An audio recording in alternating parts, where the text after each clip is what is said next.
అందరికీ నమస్కారం అండి. Welcome to my channel Suji's ideas. ఈరోజు నేను మీకు నైవేద్యంగా చాలా ఈజీగా క్విక్గా చేసుకునేటువంటి ఒక పాయసం చూపించాలి అనుకుంటున్నానండి. అది ఎలా చేయాలో ఇప్పుడు చూద్దాము.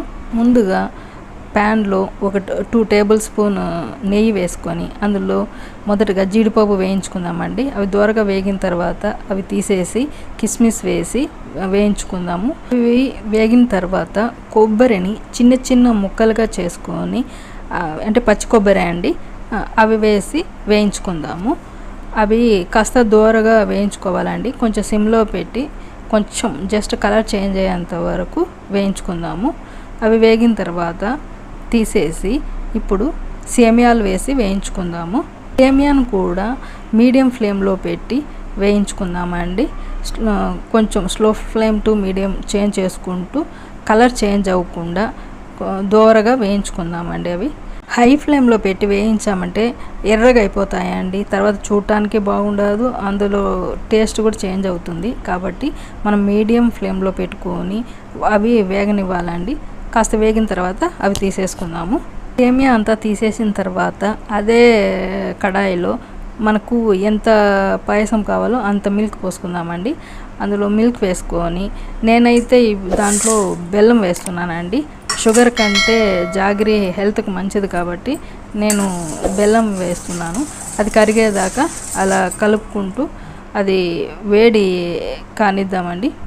అది ఉడికి ఆ బెల్లం అంతా కరిగిన తర్వాత అందులో ఇప్పుడు మనము సేమియా వేసుకుందామండి. సేమియా కాసేపు ఉడికిన తర్వాత అందులో కిస్మిస్, జీడిపప్పు, యాలకులు నేను దంచి వేసుకున్నానండి. మీరు పౌడర్ చేసి కూడా వేసుకోవచ్చు. అవి వేసుకుందాము. నేను కొబ్బరి ముక్కలు ఇప్పుడు వేయట్లేదండి, ఎందుకంటే కొబ్బరి దేవుని కొట్టిందే కాబట్టి ఇప్పుడు నేను నైవేద్యం పెట్టాలనుకుంటున్నా కాబట్టి ఇందులో కాస్త తీసేసి తర్వాత నేను కొబ్బరి యాడ్ చేస్తానండి. సేమియా కాసేపు ఉడికితే సరిపోతుందండి, ఎక్కువసేపు ఏం ఉడకాల్సిన అవసరం లేదు. మరి ఎక్కువ ఉడికిపోయినా ముద్ద అయిపోతుందండి. అది మనకు పలుకులు ఉంటేనే చూడటానికి బాగుంటుంది, తినటానికి బాగుంటుంది. కాసేపు ఎక్కువ ఏం ఉడకాల్సిన పని లేదండి.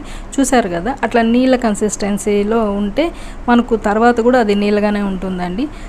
మనకు చిక్కగా కావాలంటే ఇంకొంచెం చిక్కగా చేసుకోవచ్చు. కావాలంటే ఈ టైంలోనే కాస్త నెయ్యి కూడా యాడ్ చేసుకోవచ్చు అండి. నేను యాడ్ చేయట్లా, ఫస్టే ఎక్కువ యాడ్ చేశాను కాబట్టి ఇప్పుడేమో యాడ్ చేయట్లా. చివరగా కొబ్బరి ముక్కలు పైన వేసేస్తే టేస్టీ అయిన పాయసం రెడీ అయినట్లేనండి. ఇప్పుడు సర్వింగ్ బౌల్లో తీసుకొని జీడిపప్పు, కొబ్బరి ముక్కలతో గార్నిష్ చేసుకుందామండి. ఈ వీడియో కనుక మీకు నచ్చినట్లయితే లైక్ చేయండి, షేర్ చేయండి, సబ్స్క్రైబ్ చేసుకోండి friends. Thank you so much. Me